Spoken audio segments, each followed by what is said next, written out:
From the studios of the Optimism Institute, welcome to Blue Sky, where we share stories and insights to remind us that there is always blue sky above. Sometimes you just have to get your head above the clouds to see it. I'm your host, Bill Burke.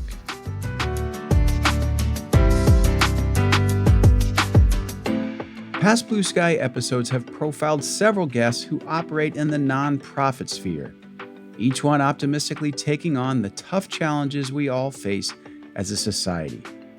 I also believe strongly that for-profit entities have a huge role to play as well.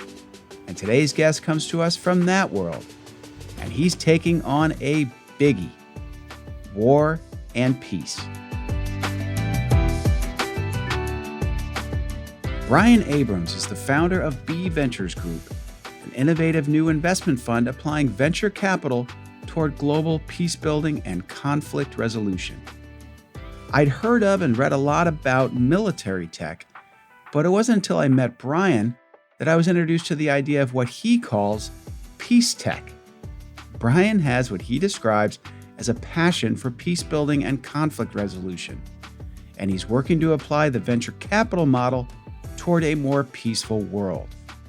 Over the course of his career, Brian has managed over $1 billion in assets, sat on over 15 boards of directors, and generated top-tier returns. All of this taught him that a human-centric approach to investment is not only the right way, but also the best way. Venture capital, he says, should be a financial means to a human end, not the other way around. As you'll soon hear, Brian Abrams is a super smart and infectiously optimistic thinker and doer, and I hope you enjoy this blue sky conversation with him as much as I did. Brian Abrams, welcome to the Blue Sky Podcast. Thank you. So happy to be here. It's so fun to have you on, and we're going to talk about the work you're doing now, but we need to put it in context. So let's talk about your background. You have been a founder, a venture capitalist. I read somewhere you've managed over $1 billion in assets. You've done some big for-profit stuff. So can you talk about that and then how you've made this pivot to think about more positive, pro-social, and wars in our time work that you're doing now? Absolutely. And again, thank you for having me here. Sometimes it takes a while to find the true why and who and all of those big questions. So it took me a little time. But the path was, one chapter was as a founder, an entrepreneur, doing a lot of work in India in the early 2000s, which was amazing. Fabulous experience, really interesting time to be there. A little early, as it turned out. There's that saying, sometimes being too early is indistinguishable from being wrong. So you could say I was wrong. I like to think I was too early. And I was very good at seeing an opportunity. I was not as good at doing it. So I had an idea. We don't need to go into it. But two other companies had the same idea. Each of them grew theirs.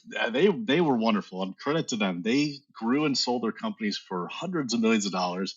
I did not do that. So it was in a lot of ways a failure, but in some ways a success, because it helped me realize I was good at seeing things. I wasn't as good at operationalizing them. So I switched from being a founder entrepreneur to being an investor. And I switched countries from India to Israel. I still didn't know what I was doing, but this time it was at least something that I was more naturally inclined toward. And this time it worked, and mostly because of luck. We happened to be in the right place at the right time. This is in 2011. We started a venture capital fund kind of around this idea of Israel being the startup nation. That was a concept that had just come out, and it was really an incredible hotbed of entrepreneurship. We started with just a couple $1 million, very little. If I actually knew if I knew then what I know today, I would say, don't do it. You're in a country you know nothing about with not nearly enough money to do it. And there are all these other reasons. But we had that beginner's mind. We didn't know what we didn't know, and we did it anyway. And our luck exceeded our foolishness. And that fund got lucky. And so, sometimes my grandfather used to say, better to be lucky than good. So we were lucky. We were not yet good. We were not even imposter syndrome good. We were just imposters. We had no idea what we were doing, but it worked. And it went from 2 million to 10, that took a year. 10 to 20, that took a year. 20 to 40, another year. 40 to 80, but now we're doubling. And compounding is an extraordinary force of nature. So 80, 160, 320, 640, and it got to over 1.2 billion across about a decade. Again, most of that luck, all credit to founders, but somewhere along the way, and there was actually a moment early on, we invested in a cloud data security company. And it was before the cloud was even really a thing, and certainly not cybersecurity, but neat company. They got an offer to be acquired by a big multinational tech company. This is like the dream for all startups. They built, they worked hard, and then here comes the pot of gold at the end of the rainbow. And they said to the company, okay, we'll sell, but we have one condition. While we've been building this company outside of Tel Aviv, we've also built an office in Ramallah of teammates of Palestinians, and they are our colleagues, coworkers, teammates. They're in this with us, and we know you're interested in setting up shop here in Israel. That's great, and we're excited about that. But you have to commit to also keeping our team in Ramallah and ideally building there as well, or we're not going to do the deal. And for me, that was a seed out of which this new thing that we can talk about, this venture capital for peace tech, grew. And now for the last couple of years, I've been focused on that. Amazing. Well, I'm glad you mentioned the imposter syndrome because I've thought a lot about it, and I've talked to others who use that phrase, and it's a very common one and very understandable. And I've come to the conclusion that if you don't feel somewhat like an imposter, you're either self-delusional or you're in an experience that's not challenging you enough. And I got thrown in the deep end early in my career. I had no idea what I was doing. Did I feel like an imposter? Yeah, but that's because I was getting stretched. So I'm glad that you sort of embraced that and kept going, and look how it turned out. Absolutely. I think that's where the growth occurs. There's a Buddhist nun in Nova Scotia named Pema Chodron. Okay. Have you heard of her Okay. ever? Oh, yes, okay. yes. So I didn't know they were in Nova Scotia. Nova Scotia. I've actually quoted her many times, I think. She's amazing. So she has this model. She thinks of personal growth as like 3 concentric circles. And you've got the inner circle is your comfort zone. And then the next middle circle is your challenge zone. And then the outer circle is your high risk danger zone. And she said, basically, if all you do is stay in your comfort zone, it feels comfortable, but you don't grow. If you go all the way out to the danger zone, then that's too much and it's overwhelming. But if you tiptoe into the challenge zone, try something new, maybe feel like an imposter a little bit, feel that scariness, but then do it and overcome it, and then get back into the comfort zone again. What ends up happening is you grow, and that comfort zone, that inner circle expands to where ultimately so much more is in your comfort zone, and you just keep stepping out of it, stepping back in, and magic happens. So I love it.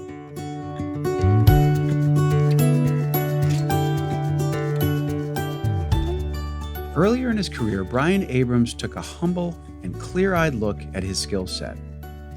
He looked at the failure of a startup he was in charge of and optimistically concluded that he was better at spotting business opportunities than starting up companies of his own. He says his first VC fund was $2 million, and while that's obviously a lot of money in general, as he says, it's really not much in the world of venture capital. And while developing an Israeli startup, he was tasked to include Palestinians.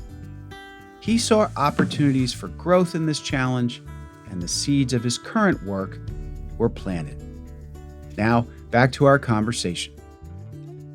I heard you say, you sort of gave a why for the work you're doing online. So naturally, in my extensive preparation for this interview, I heard you say that venture capital is often about using people to make money. You've decided better to use money to serve people. You also concluded that a lot of times we approach problems from the top down. So big organizations, UN, NGOs, that sort of thing. VCs by their nature sort of bottom up, startups, new ideas. So I buy all that. I think that's amazing. And there's a million places you could have landed with that why. But you have looked at, there's this massive space of military tech. and you've decided you want to pursue peace tech. And I think when we first spoke, you hear that it almost sounds oxymoronic. Tell me how you arrived at this place, and then we'll talk about peace tech and what's that all about. So, how did you get here? Absolutely. Let me start with the last one, and I'll find my way to it. Since we're just talking about Pema Chodron, I have to keep pulling this thread, and the caveat here is I grew up Jewish. I'm attracted to a lot of philosophies of Buddhism, Taoism, Sufism, Gnostic Christianity. I'll take wisdom wherever I can get it. So there was a French Vietnamese monk named Thich Nhat Hanh who passed away a couple of years ago, and he had this philosophy giant, one of the most saintly figures of the last century for sure. He had a philosophy of interbeing, and the idea was simply that we think we're each our own individual, discrete selves, but actually we're all interconnected, we're all interdependent. And if you start to look at the world that way, you start to look at humanity not as a collection of isolated, separate individuals, but as a web of interconnected nodes on a network or pieces of a puzzle. Well, then suddenly the notion of war becomes not just illogical, but incomprehensible. It would be like cutting off the fingers on our own hand. It's a form of collective self harm. It makes no sense. And I think hundreds of years from now, hopefully decades from now, we'll see, we'll look back and say, what? This is how you solved your problems? You couldn't agree, so you gathered as many of your countrymen as possible to kill as many of their countrymen as possible, and that's how you resolve your problems. We ask kindergartners to do better than that. We tell our kindergartners, use your words to describe your feelings. Don't hurt the other person. Talk it out. And yet we, as adults at large in nations, don't do that. And to me, that is a huge problem in the world, not just the hundreds of thousands of people in the world who die or are injured or displaced every year by war, but it's an economic problem. The total cost of violent conflict is $19 trillion a year. Trillion. It's 13.5% of global GDP. In other words, if suddenly we had no violent conflict, we would get a 13.5% boost. Every economy, globally, massive boon. It would be the biggest one-time bump that we would have ever experienced. So I looked at that problem and I said, okay, most of the solutions to date have been top down. As you said, it's somebody sitting in a conference room in Geneva and they say, oh, we know what to do about this. We've whiteboarded it. We've got papers and proposals, and we really figured this out. Now we're going to push that down to the ground and tell people to go do it. And a lot of times, I'd say most of the time, that doesn't work.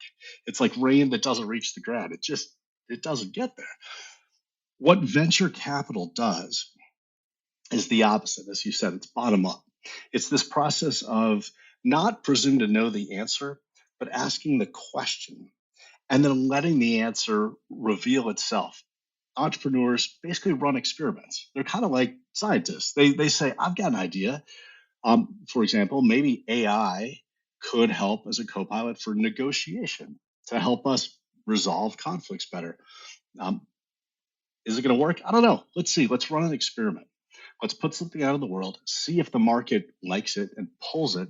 And if it does, we'll do more of that. If it doesn't, we'll try something different. So it's this experimentation, feedback, discovery of what works and what doesn't, and then iteration. You iterate over and over and over again, and you get something that bubbles up. So back to the beginning of your question, I looked at most of venture capital, what I was doing previously, which I enjoyed and I found meaningful, but fundamentally, we were using human beings as a means to a financial end.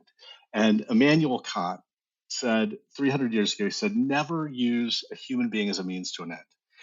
Always treat a human being as an end in and of themselves. Don't use people for stuff, use stuff for people. And so I thought, yes, I need to take this one thing I know how to do in the world because, even though I was once an imposter and then imposter syndrome, I'd gotten to learn how to do this thing, this one thing that I can do professionally. How do I do that and apply that toward this massive problem of violent conflict using this bottom up model and discover that nobody was doing it? And so when you see a huge problem and you have an idea for a new solution and you happen to know how to do that, then you have to do it. It's not the thing you can do, it's the thing you can't not do. You've got to do it. And that's why I'm starting this peace tech, not starting, have started this peace tech fund, and I'm trying to help spark a peace tech ecosystem that could at least be comparable to defense tech, maybe bigger. Fascinating. So there's so much there. But the first thing I'm still stunned with is the statistics on the size of the cost, if you will, of war. And as I was thinking about talking to you, I've also thought a lot about it is remarkable how much human energy, time, treasure has gone into producing weapons of war, technologies to fight wars differently. I'll go all the way back to the Old Testament, like David uses slingshot to to take out Goliath, or catapults. This really cool lever. What do we do with it? Oh, we'll throw rocks at the castle, and um, it's kind of staggering. And I don't know who it was. Somebody famous, I think, said, if you invent a weapon, you're going to use it. And so all this time and energy have gone into this, and then we look for reasons to use these incredible technologies. So it's really interesting to flip that and say, well, what if we make things that are going to help peace, maybe people will use them. So you just gave one example of AI and negotiation. Are there others that you're seeing as you've gone out and done this? Because I think this is the biggest challenge for people like me as we hear what you're doing. It's like, okay, I love the idea, but what's the stuff? What do you invest in? Yes. And yes. Let me give one example of a company we invested in. I'll even give a little bit of a backdrop to it. So I was at this closed door conference in Washington, D.C. about a little over a year ago, August of 2024, on the topic of AI and geopolitics. And there were amazing people there. There were people who work for secret intelligence agencies and people that do secret negotiations to repatriate people wrongfully imprisoned abroad. Like, amazing people there. The person who was most impressive out of all of them was this Harvard researcher who had been running a war games initiative where they would spend at Harvard a year preparing these very intricate scenarios. And then they would bring in generals and admirals and ambassadors, very senior level people. And for 3 days, they'd say, okay, you are Vladimir Putin, and here's your staff, and you're Xi Jinping, and here's your staff, and here's the scenario, and now what do you do? And one of these they ran in January of 2022, and it effectively said, everybody thinks that the risk of Russia invading Ukraine is small, but it's actually pretty big. And then a month later, it happened, and Russia invaded Ukraine. And so for this Harvard researcher, he said it was a wake-up call, that he realized they needed to be running these war game scenarios not once a year, but once a day, and not 10 scenarios, but 10,000 scenarios, but all over the world continuously. But the good news is we have this new tool. We have AI that can enable us to scale that in a way that was never possible before. So he said, okay, I love Harvard. I love this initiative, but I'm leaving Harvard and I'm going to create a startup that does AI for, he doesn't call it wargaming, he calls it crisis simulation, but essentially to anticipate future conflicts and say, look, we missed the Russian invasion of Ukraine, but we have an opportunity not to miss the potential World War III over Taiwan. In fact, we have the possibility to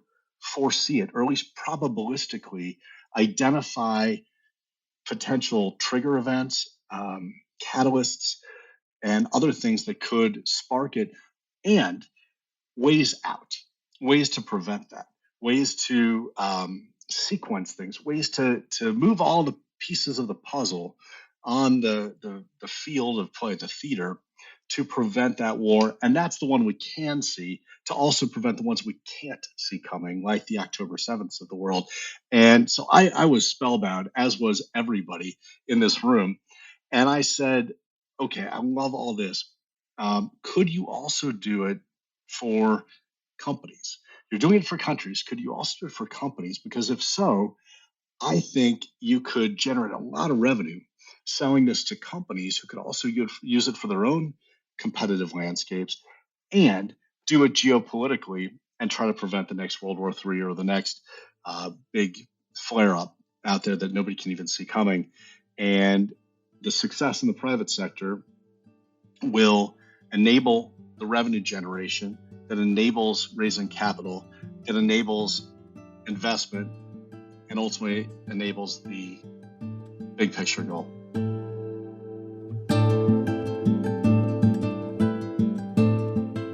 Brian was ticking off some of the Optimism Institute's all-star quotable people, with his mentions of Pema Chodron and Thich Nhat Hanh. The latter's thought about once you realize people are all connected, then war makes no sense, is really powerful, and this idea helps fuel Brian's drive to do his work. It's pretty staggering to hear we average 13.5% of the world's GDP on conflict. And of course, if we could just take a small percentage of the spending and put it towards peace tech, we could make some real progress. And as we've seen in conversations with past guests, most notably Sal Khan, AI done right could do some great things in this world. And the idea of running crisis simulations and war game scenarios with these emerging models really does sound promising. Now back to my blue sky conversation with Brian Abrams. So Brian, this is mind-blowing stuff. So let's talk about the Harvard professor who left to start this startup. And I'm sitting here thinking about I could see scenarios where it's India and Pakistan moves their nuclear weapon, whatever, run through all these things. But it's a business, it's a business that you've invested in. Who pays? Who's the buyer? Will the government of Pakistan? Will the UN? What's the thought about how that rolls out as a business? Yes, and that it's a business, we think, is key to their success. If this were a nonprofit or an academic exercise, then they have to go back to the well every year to get funding, and that funding doesn't scale. They get the same amount of grant money every year, whereas when you look at what happens with startups, it scales exponentially. If they raise a few $1 million at the beginning, then they raise 10 million, then they raise 20 million, then they raise 50 and 100, and it just keeps going exponentially. So we think the business model serves the mission far better in this case than a nonprofit or academic structure would. And the business model is twofold. It's a both and. They can sell to governments, friendly governments. They can sell to the American government. They can sell to NATO. They can sell to friendly European governments and so on. And those can be big customers. Those can be millions, tens of millions of dollars of revenue. And this could be like we call it the Palantir of peace tech. That's the potential. And they can sell it to companies as well. So if you imagine, this is my own hypothetical that I'm offering, but I think about NVIDIA, the most valuable company in the world with a market cap of well over $4 trillion. And I think about how they look at their landscape, their competitive landscape. They have their historic competitors, companies like Intel and AMD. They have customers like Microsoft who are also working on things that could be competitive. So that's kind of an awkward relationship. And then there are these startups that seem to pop up every other month out of China and elsewhere doing competitive things. So if you're NVIDIA, how do you figure out where your competitors are coming from? And how do you calculate the effect of, for example, if NVIDIA were to invest in its oldest competitor, Intel, which they did recently? What does that do? Right now, it's guesswork. Right now, there are research reports, there are experts who have opinions, and that's all good and well, but it's qualitative. What would be possible for a company like NVIDIA if they could take this Pentagon quality AI powered wargaming software, this crisis simulation software, and now calculate, okay, we're not going to wait around till there's a news article about some new startup in China. We know it's coming because we've seen these signals and this chatter and these things that tell us this new startup that nobody's paying attention to, that's who we have to worry about. How much is that worth to a $4 trillion company? And how much is it worth to be able to say quantitatively, if you partner with someone who you think is a competitor, it could actually be even better for you, wouldn't you pay $1 million a year or millions of dollars a year for something that could affect your value by trillions or at least hundreds of billions? I think so. So that both and model, back to your question, that both and model, sell to companies, sell to governments, scale your revenue exponentially, raise capital to fuel that growth, and then let that virtuous cycle spiral upward so that, again, you can try to prevent World War III. Wow. Okay. So I get it, and I buy it. I don't have that kind of budget, but it seems to me one of the challenges would be at some point you got to convince a human that this thing is right. And I'm sitting here thinking, we all default to our experience, and I worked at the Weather Channel and very quickly learned that for the most part, back then, this is like pre-AI, but it's kind of getting there in terms of these 15-minute forecasts and stuff. These high-power computers that are cranking out forecasts. There was always this big debate, the human versus the machine, like there is in a lot of places. And what they found over time was that the machine often did better. And it wasn't because the machine was quote unquote smarter necessarily. The biggest thing was the machine took out human bias. So if I'm a forecaster in the Northeast, I'm like, well, usually I remember that storm in 76. And when it came over the mountains of New Hampshire, it broke up. And the machine's like, yeah, but I remember that too. But I also know 300 other storms where that didn't have, you know what I'm saying? So, you show this to the 5-star general that says, hey, I think it looks like this could happen. So it seems to me that's going to be a big challenge. Is that something you've thought about? And then how do you overcome that? Yes. And my personal opinion on this is that it is a joint effort between humanity and technology, specifically AI, although I think very soon everything is AI, so we'll probably stop using the word. But it is at best a combination. I don't think AI is going to be able to figure out geopolitics all by itself anytime soon, nor would we want it to. There are dystopian movies and books written about that. But on the other hand, humans alone, to your point, have their biases, have their subjectivity, and can only hold so many things in their heads at the same time, right? AI can hold not a few different things, but thousands, billions. So at their best, I think AI is a tool, it's a co-pilot for humanity to make better decisions or to do things better than they otherwise could. And I think especially if it's designed to make people's jobs easier, but not undermine their own processes, they will look at it as an asset, something that helps them, something that, if they're really good at what they do, helps them become aware of their own biases and then avoid them. And so it's, in this case, to your weather forecaster analogy, it's a weather forecaster who's got an AI co-pilot that says, Bill, you know, in this kind of situation, you tend to overestimate the likelihood of a really terrible storm. So maybe dial that back just a touch. You say, oh, thank you for that. I will. And then you go as a human being and you deliver your forecast. Fascinating. You also said something I don't want to miss, which is the Harvard professor leaving and going to a for-profit. One of the benefits is that you're at the whims of others, governments, when it comes to grants. And Harvard's a very convenient example these days when institutions are threatened by funding cuts and grants getting pulled, and that happens all the time. That's not totally unique to the current situation. That's happened in the past. It changes the game there, so that someone on a whim or a government or a budget could change, versus if you have active investors who want this to succeed, your funding source is different. So I would think that's a really interesting niche you could fill that I hadn't thought about, because we've talked before about the United Nations and NGOs. Well, those are only as good as the government and philanthropic funders that support them. Is that a fair way to think about Yes. Yeah, you should be a venture capitalist. You got this figured out. it? Yeah. Yes, it is a diversification of funding sources. They are agile. Venture capitalists by nature understand that whatever you think you're going to do is not going to happen the way you think it's going to happen. It's going to be different.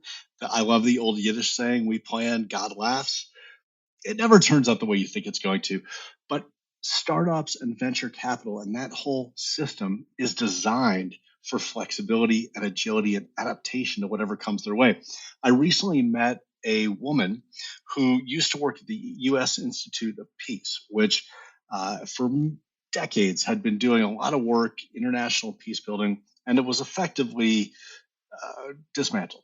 And we can argue whether or not that was good, and you can argue that it wasn't as efficient as it should be, but you can also argue there was a lot of good work being done there. But let's not argue about it. Let's look at what this woman is doing now. She left the U.S. Institute of Peace in May.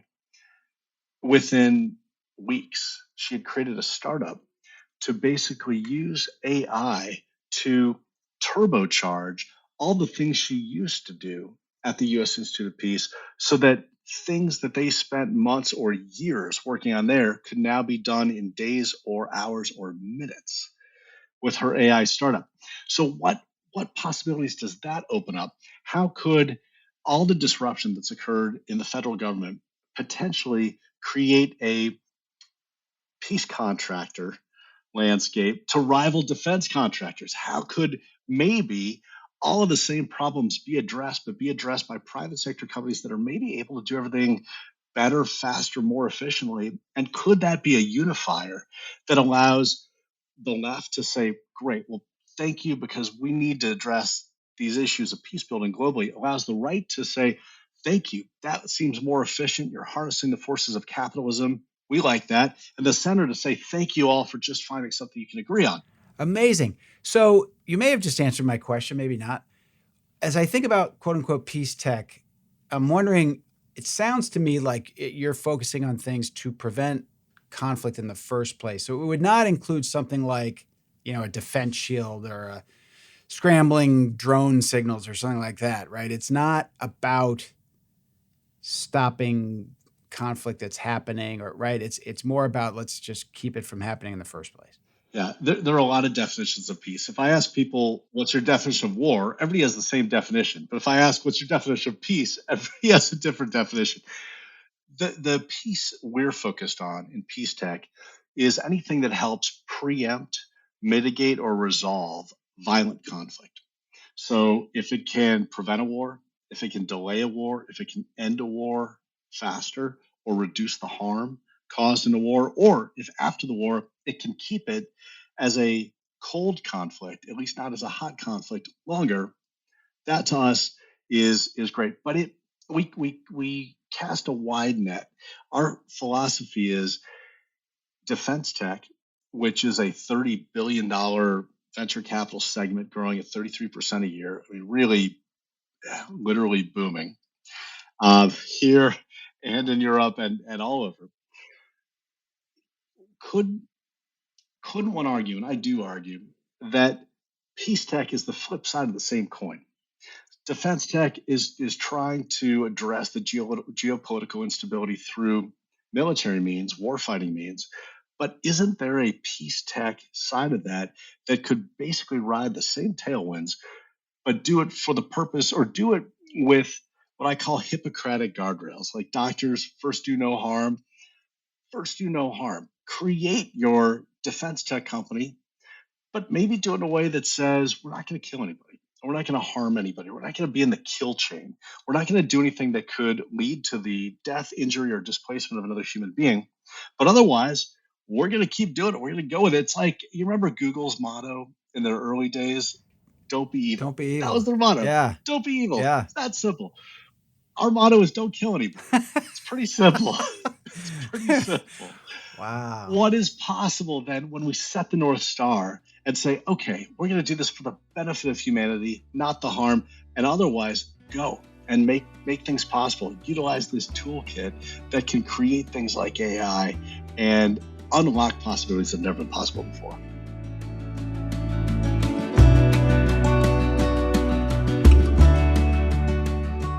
I don't know about you, but by this point in our conversation, the enthusiasm in Brian's voice and the optimism of his mission was really coming through to me. He's very wisely targeting both businesses and government entities with quote-unquote wargaming models that should be valuable to both. And you can't beat a simple and motivating mission statement. As Brian reminds us, in the early days of Google, theirs was don't be evil. For Brian's B Ventures, it's don't kill people. Now, back to the final segment of this blue sky conversation. So you started B Ventures. You, Brian, are the B of B Ventures. It sounds, I was going to ask if you made any investments yet. It sounded like you may have invested in this AI for Peace that the Harvard person. Are there other investments you've made that you can talk about? And can you give us a sense, maybe, is there anything outside of AI that's of interest at this point? Or Yes. That company we talked about is called Anadyr Horizon, Anadyr, Anadyr Horizon. We talked about that one. There's another company called Culture Pulse, and they are founded by a couple of American expats, one of whom is now in Slovakia, the other of whom is in Norway. And they are building a digital twin of societies, of civil societies.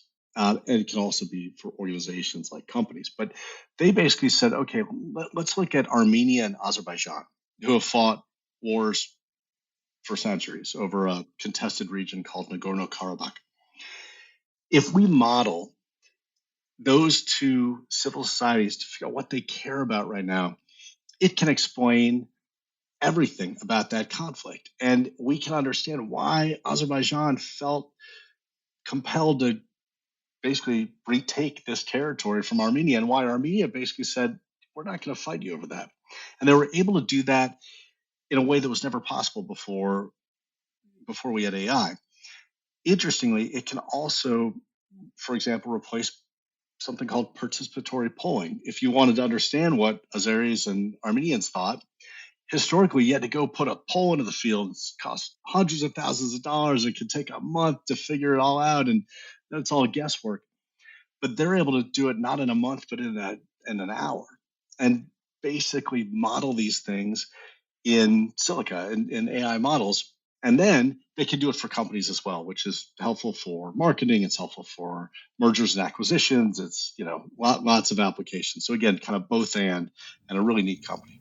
well, and again, my knowledge of this stuff is pretty limited, but in military technology, again, a lot of these things have been designed for the military, but then get commercialized, jet engines and things like that. Or I don't know, even, so much of the space program. The space wasn't necessarily military, but it kind of was. The beginning of the space, we want to beat the Soviet Union, and all these great things in the private sector spun out of the space program. So it seems to me this peace tech thing has that opportunity as well. You also talked about building sort of a network of people interested in this. How is that going? Because I imagine I can see you, Brian, in front of somebody, and there are people like me who are blown away, and then there are people like, this guy is out of his mind. He's got his head in the clouds.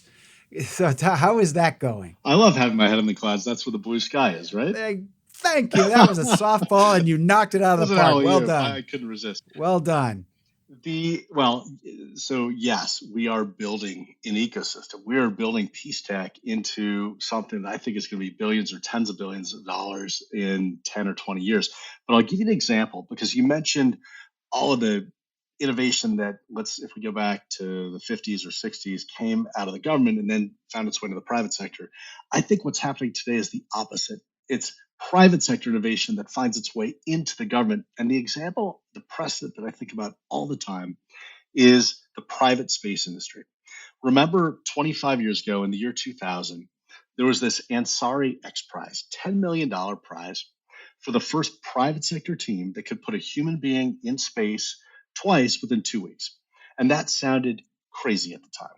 Crazy. Like, hold on a second. NASA, with its billions and billions of dollars, NASA is the one that puts people into space. And even then, it's really, really hard. And that's why they have billions. And that's why we make movies like Apollo 13, because it's really dangerous and really hard. How is some scrappy little team in California going to launch a human being into space? Impossible. But it wasn't impossible. It was just improbable. And then it was possible. And then it happened. In 2004, the team that became Virgin Galactic did successfully put a human being in space twice within 2 weeks. That same year, SpaceX was incorporated. That same year, Blue Origin was incorporated. Today, the private space industry is valued at almost $1 trillion. And I would argue it's where all the real innovation, the leading edge stuff is happening, and even where a lot of the operational muscle is when you think of all of the rockets and satellites and everything else that are launched by SpaceX into orbit. So Why not that for peace tech? Why not that? Why not today? Maybe it feels like the Ansari X Prize in 2000. Like you think, Brian, your little venture fund and your little startups, you could create world peace. Good luck to you. And I'm saying, look, it's not me, it's not any one startup, it's not our fund. But if we build an ecosystem, if we build something much greater than ourselves that can become not one but dozens of venture capital funds, not tens or hundreds, but thousands of startups. That ecosystem can move the needle. I think of that Archimedes quote, give me a lever long enough and a fulcrum on which to put it, and I'll move the world. What if startups and startup innovation, peace tech is that lever, and venture capital is that fulcrum? Not that we're going to get world peace everywhere all at once, but maybe one place, one time, a conflict could be prevented, mitigated, or resolved, and somebody doesn't die. And isn't that worth it? Wow. Yeah, this is amazing. And I'm thinking about all these ways you're thinking about technology and peace. And I think I'm just coming up with this as I'm sitting here. I think technology, in a way, we've always, I think, we have two sides, I guess, to our psyche. Some is very, war hungry, and then often we've been very peace hungry too. And I think technology, probably started with Vietnam, where we really started seeing real time footage of what war is really like, as opposed to after the fact photographs or, frankly, propaganda and newsreels during World War II that, we're off to fight, and they don't show the grimness of it. We now have so much of the grimness of war in our face because of technology. And we are recording this shortly after ceasefire, hopefully peace in the Gaza and the Middle East, knock on wood. And I think one of the reasons people were crying out for it as hard as they were was because we see it every night, footage, right? So I think on the one hand, technology, I think, is making us perhaps want peace more fervently. And if technology at the same time can help us create these businesses that will create peace, what an amazing thing. That's my epiphany. Yes. How's it I sound? love it. You said it really well. You need to come join our peace tech community because that was great. I love it. Yeah, no, this is incredibly inspiring, and I'm fascinated by it. And so, Brian, if people want to learn more about all this, I'm sure you've got some information on your website. I've followed you on LinkedIn, where you sort of have your why speech, which is very compelling. What other things can people do to become part of this? LinkedIn is my social network. My kids tease me that I treat it like Instagram, but I that's our place. So I would say come follow me, follow us on LinkedIn. We post all the places we're going around the world, whether it's Finland, Iceland, Vietnam, Slovakia, wherever it might be. It's sort of fun to follow. Put thought pieces there. We put examples of what peace tech startups are doing and how they're doing it. And then if anyone out there is listening is actually a peace tech or would be peace tech founder or investor, we actually also have a WhatsApp group where a year ago it was 10 people. Today it's about 150 people. If we talk in a year, I think it's going to be over 1,000 people and 10,000 people because these things scale exponentially. And we'd love to include them in it. A lot of daily sharing, cooperation. I mean, really, this is something we build together. And there's a really good-hearted, ambitious, hardworking community out there who's already doing it. And so maybe it's because I see that every day. My optimism is I've seen this happen before. I've seen it in India 20 years ago. I saw it in Israel 15 years ago. I've seen it with the private space industry. I see it with peace tech. And I think if I close my eyes and open them in 10 years, it's going to be there. And I'll plant that flag in the ground. And, if it doesn't happen, you can have me back in 10 years and I will admit my failure. But I think it's going to be the other side. Well, my belief that's backed up, I think, by facts is that every great movement needs an optimistic leader.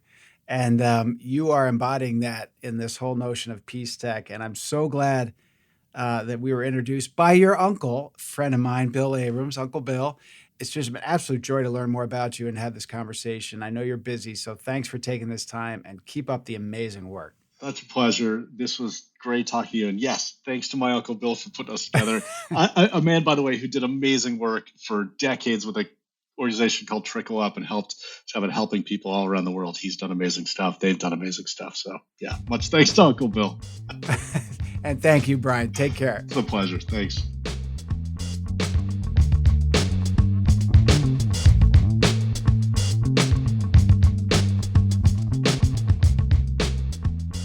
Again, you have to appreciate Brian's infectious optimism. The work he is taking on is hard, but this attitude will, I am sure, take him very far. And a tip of the cap to him for his skilled dropping of the blue sky plug. That was well played indeed. Do check out more on Brian Abrams on LinkedIn. And another big thank you goes to Brian's uncle, Bill Abrams, the former president of Trickle Up, who did a remarkable job there before being succeeded by Blue Sky alum Natalie Laidler-Kylander. We always appreciate a good guest referral, and this one was excellent.